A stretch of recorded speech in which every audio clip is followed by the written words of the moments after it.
11 महीने में प्रदेश को मिले सिर्फ 12 भले आदमी। मुख्यमंत्री गहलोत की बजट घोषणा के बाद चिकित्सा विभाग ने शुरू की थी योजना। हादसों में घायलों की मदद को लेकर मुख्यमंत्री चिरंजीवी जीवन रक्षा योजना की शुरुआत की गई। सड़क दुर्घटनाओं में घायल व्यक्ति को नजदीकी अस्पताल पहुंचाने पर मिलता है इनाम। सड़क सुरक्षा निधि से 5,000 रुपए का नगद इनाम मिलता है। दुर्घटना में घायल को अस्पताल लाने वाले को दिया गया था भले आदमी का नाम। योजना शुरू होने के करीब 11 महीने बाद प्रदेश में सामने आए सिर्फ 12 भले आदमी। पूरे प्रदेश में अभी तक सिर्फ 12 लोगों ने उठाया है इस योजना का लाभ। अब सवाल यह कि क्या ठीक तरह से नहीं किया गया इस महत्वपूर्ण योजना का प्रचार प्रसार, या कानूनी अड़चनों से लोग नहीं करना चाहते दुर्घटना में घायल व्यक्ति की मदद। ये अपने आप में सवाल, हालांकि जो कानूनी पचड़े हैं उसको लेकर भी फर्स्ट इंडिया आपको बताता है कि अगर आप किसी घायल व्यक्ति को अस्पताल पहुंचाते हैं तो पुलिस आपको परेशान नहीं करेगी, उल्टा आपको भले आदमी का राजस्थान में तमगा मिलेगा और 5,000 रुपए का इनाम मिलेगा। यानी कि जिस परिवार से किसी की दुर्घटना हुई है और उसको आप जब अस्पताल पहुंचाते हैं ना, तो उस पूरे परिवार की दुआएं आपको मिलती हैं और साथ में सरकार की तरफ से आपको साधुवाद मिलता है, 5,000 रुपए मिलते हैं, भले आदमी का तमगा मिलता है। जरा सोचिए, आपके आसपास अगर किसी की दुर्घटना हो रही है, पैसों के लिए भी नहीं, उसकी जिंदगी बचाने के लिए उसको अस्पताल पहुंचाइए, और यह आपकी नैतिक और सामाजिक दोनों जिम्मेदारी है। मुख्यमंत्री की बजट घोषणाओं को पूरा करने में जुटा परिवहन विभाग। परिवहन मंत्री विजेंद्र ओला के निर्देशों के बाद हो रहा काम। तेजी से हो रहा बजट घोषणाओं को पूरा करने का काम। प्रदेश में जल्द शुरू होंगे 3 दुर्घटना रहित राजमार्ग। ये कौन कौन से हम आपको बताते हैं। शाहजहांपुर से अजमेर, इसके अलावा बिलाड़ा से जोधपुर और सीकर से बीकानेर तक तैयार होगी दुर्घटना रहित रोड। परिवहन विभाग ने इन राजमार्गों का ऑडिट पूरा कर लिया है। ऑडिट के अनुसार NHAI और PWD करेंगे इन राजमार्गों में सुधार। तीनों राजमार्गों पर स्थापित होगी पुलिस की 21 चेक पोस्ट। यातायात नियमों की पालना सुनिश्चित करेंगे पुलिस के जवान। वहीं परिवहन आयुक्त KL स्वामी लगातार इस प्रोजेक्ट के मॉनिटरिंग कर रहे हैं। अतिरिक्त महानिदेशक ट्रैफिक VK सिंह की भी इस प्रोजेक्ट में महत्वपूर्ण भूमिका है।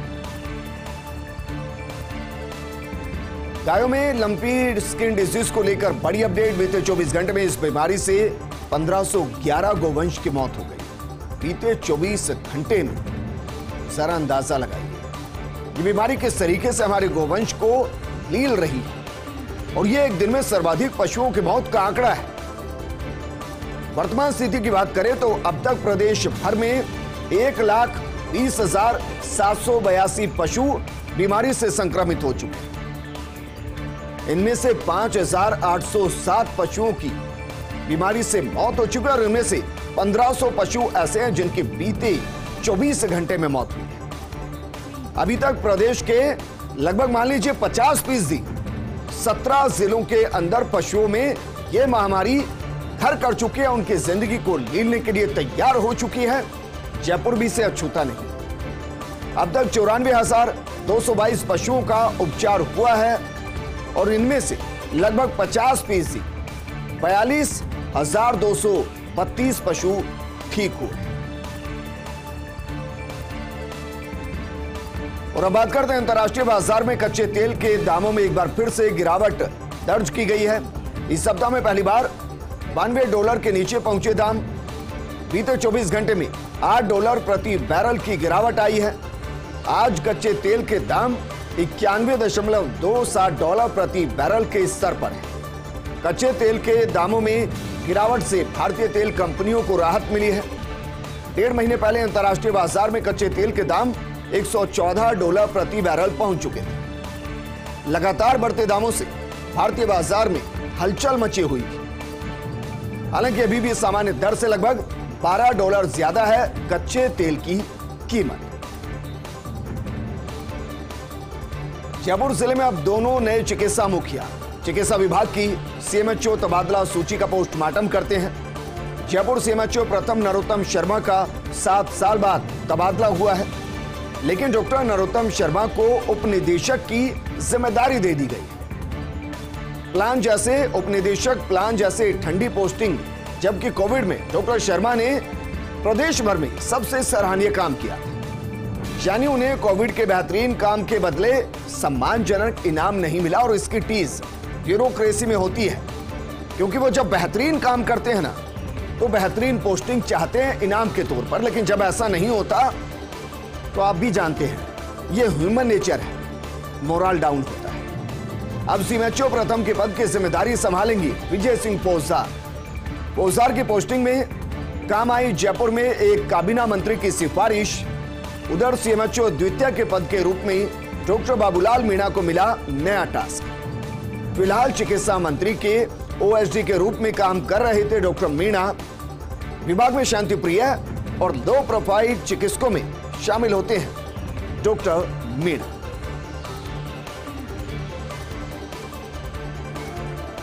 एक गाने के बोले आया सावन झूम के, ये झूम के आते आते सावन अपने पूरे शबाब पर दिखाई दे रहा है। आज एक बार फिर से सावन की वो झड़ी लगी जिसने पूरे प्रदेश को वापस भिगोया है। सावन की फुहारों ने जयपुराइट्स को जमकर भिगोया। पूरे प्रदेश में मेघ मेहरबान होने से किसानों के चेहरे पर मुस्कान आ गई है। सुबह से ही मौसम की बदली बदली सी फिजा नजर आई और पिकनिक पार्टी सेलिब्रेट करने निकल पड़े सैलानी। फिर चाहे आमेर हो, जल महल हो, नाहरगढ़ हो, मावठा हो, सागर पर्यटकों से गुलजार नजर आया और सेल्फी के लिए अपनी बारी का इंतजार करते भी सैलानी नजर आए हैं। चहुओर हरियाली है, क्योंकि जिस तरीके से बदरा बरस रही है, जिस तरीके से मेघ बरस रहा है, जो पेड़ पौधे हैं मानो वो खुशी से झूम रही हैं, वो तेजी से बढ़ रही हैं। और जब आप नाहरगढ़ से जयपुर को देखेंगे ना तो आपको चारों तरफ हरियाली नजर आए। नदी नालों बांधों में पानी की बम्पर आवक हुई और इससे राजस्थान को दरअसल फायदा यह है कि जब गर्मी का मौसम शुरू होगा तो पानी के लिए तरसना नहीं पड़ेगा। हालांकि अभी भी सच्चाई है कि इतने मेघ बरसने के बावजूद बांधों में उतना पानी नहीं पहुंच पा रहा जिसकी उम्मीद की जा रही थी, और उसके पीछे का कारण है अतिक्रमण। लेकिन फिर भी कई जगह झरनों को निहारते भी प्रकृति प्रेमी नजर आ रहे हैं, क्योंकि राजस्थान में कई ऐसे पहाड़ हैं, कई ऐसी जगह हैं जहां आपको जो हिमाचल में नजर आता है ना, जो आपको पहाड़ी क्षेत्रों में नजर आता है, वो राजस्थान में दिखाई देता है। झरने बहते हैं। उत्साह के बीच शहर की वाटर ड्रेनेज सिस्टम लोगों के लिए थोड़ी सी परेशानी जरूर बन रही है। जगह जगह सड़कों पर गड्ढे हो चले, गड्ढों में पानी भर गया और उससे आम आदमी को परेशानी का सामना करना पड़ रहा है। उम्मीद कीजिए जैसे बरसात रुके सबसे पहले पैचवर्क का काम शुरू।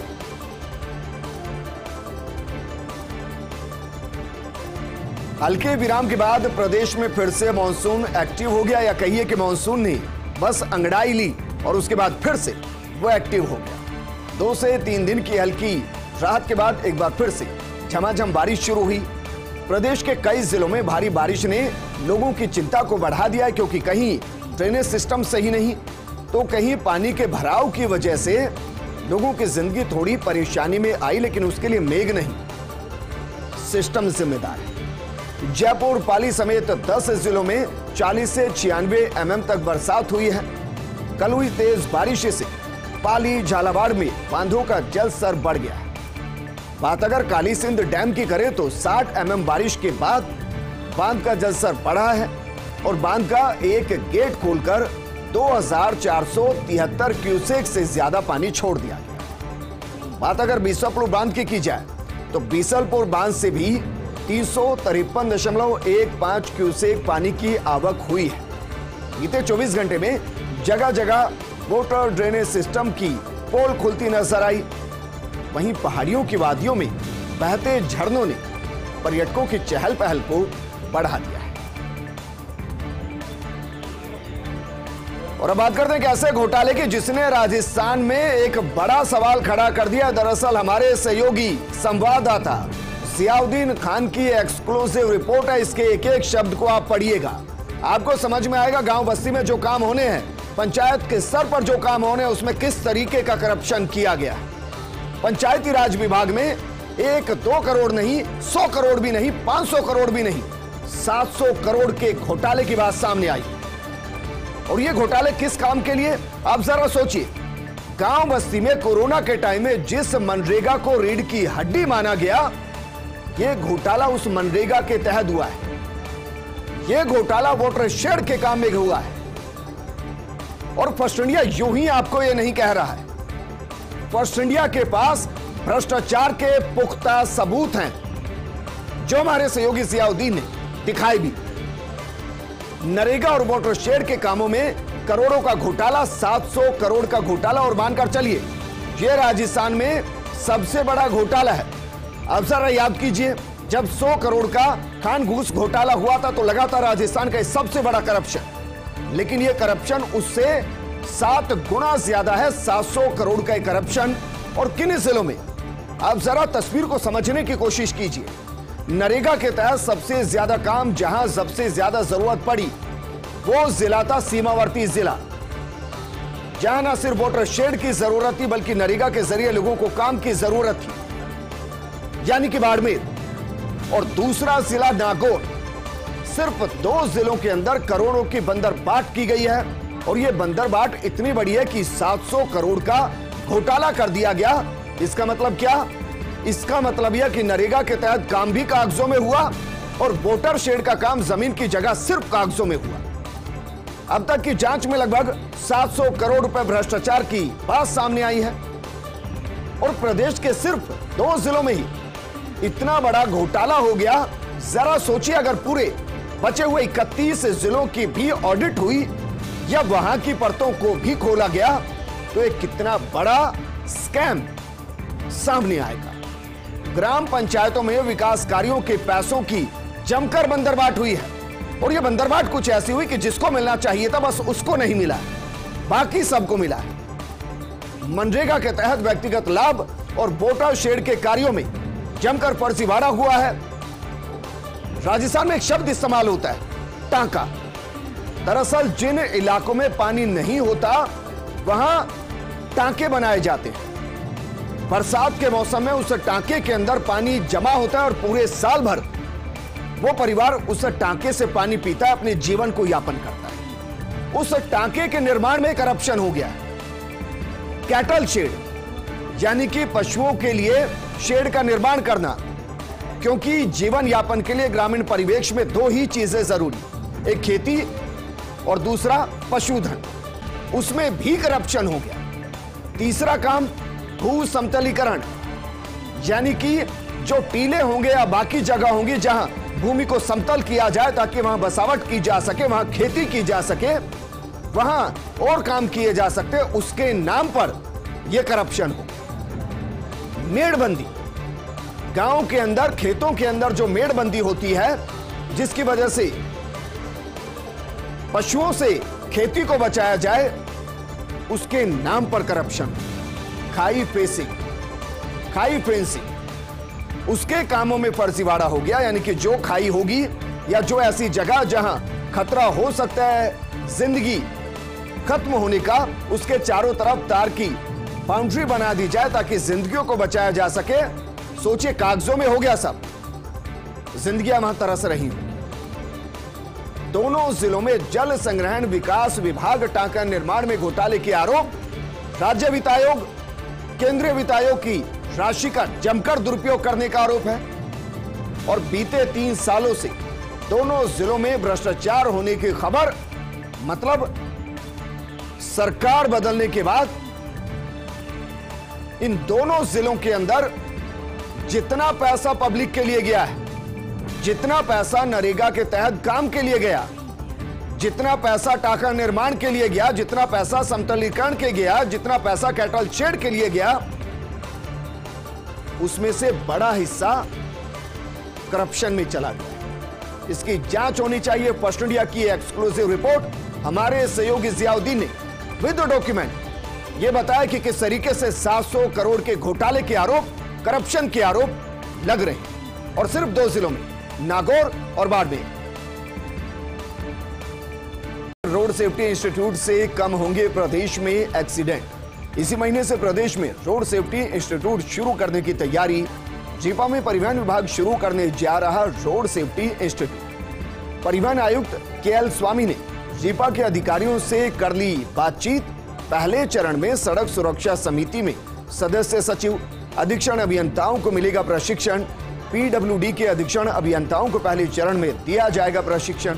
इसके बाद आरटीओ और डीटीओ को भी प्रशिक्षण देने की तैयारी।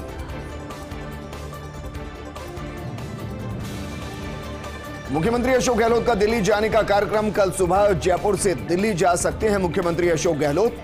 कांग्रेस के प्रदेश में शामिल होने का प्रस्तावित उनका कार्यक्रम है। दरअसल 6 और 7 अगस्त को दिल्ली में 2 अहम बैठकों में भी वो शामिल होंगे। महंगाई को लेकर जिस तरीके से कांग्रेस एक बार फिर से बीजेपी को सड़क पर आकर घेरना चाहती है, उसके लिए एक व्यापक रणनीति बनाई गई और रणनीति में चाणक्य की भूमिका में अगर राजस्थान से मुख्यमंत्री अशोक गहलोत दिल्ली जाते हैं तो वो उस जोर में भी लीड करते हुए दिखाई दिए जब ईडी के दफ्तर में सोनिया गांधी, राहुल गांधी को बुलाया गया था। और जिस तरीके से वर्तमान स्थिति कांग्रेस की है, ऐसे में मुख्यमंत्री अशोक गहलोत कल दिल्ली जा सकते हैं। 6 और 7 अगस्त को दिल्ली में 2 अहम बैठकों में भी वो शामिल होंगे। आपके लिए खुशखबरी है, हाउसिंग बोर्ड के आवास खरीदना अब सस्ता हुआ है।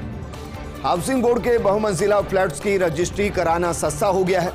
4 मंजिल से ज्यादा ऊंची इमारतों के फ्लैट पर आम जन के लिए स्टाम्प ड्यूटी में 2% की छूट दी गई है। 5 मंजिल तक की इमारतों में निर्मित फ्लैट्स स्वतंत्र आवासों की रजिस्ट्री पर सीनियर सिटीजन को 1% की छूट दी गई है। Housing board commissioner Pawan Arora ने बताया, हाउसिंग बोर्ड की 4 मंजिला से ज्यादा ऊंची बहुमंजिला इमारतों में निर्मित फ्लैट की रजिस्ट्री कराना अब सस्ता हो गया है। ऐसी बहुमंजिला इमारतों में निर्मित फ्लैट से जिनकी कीमत 50 लाख रुपए से कम है, उनकी रजिस्ट्री में लगने वाली स्टाम्प ड्यूटी 6% से घटाकर अब 4% कर दी गई। राज्य सरकार के वित्त विभाग ने 2 अगस्त को इस संबंध में आदेश भी जारी कर दिया। प्रदेश में घूसखोरों पर कसता जा रहा एसीबी का शिकंजा। एसीबी ने आज जयपुर ग्रेटर नगर निगम में किया बड़ा ट्रैप। 50,000 रुपए की रिश्वत लेते चीफ फायर ऑफिसर जगदीश फुलवारी को ट्रैप किया गया। फायर एनओसी जारी करने के नाम पर मांगी गई थी 1 लाख रुपए की घूस। फुलवारी 50,000 रुपए की पहले भी रिश्वत ले चुका था। लंबे समय से नगर निगम में जमा हुआ था फुलवारी के ड्राइवर श्रवण को भी एसीबी ने ट्रैप किया है।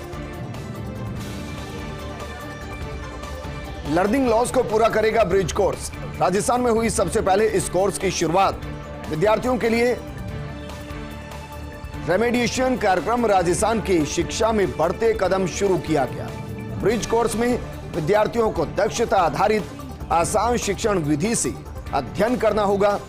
बजट में 75 करोड़ के वित्तीय प्रावधान की भी घोषणा की गई है। नौनिहालों की पढ़ाई की क्षति की भरपाई के लिए साल 2022-23 के बजट में 75 करोड़ के वित्तीय प्रावधान से ब्रिज कार्यक्रम की घोषणा की गई थी। ब्रिज कोर्स में रटने के बजाय सीखने पर बल दिया जाएगा और साल में 3 बार आकलन किया जाएगा।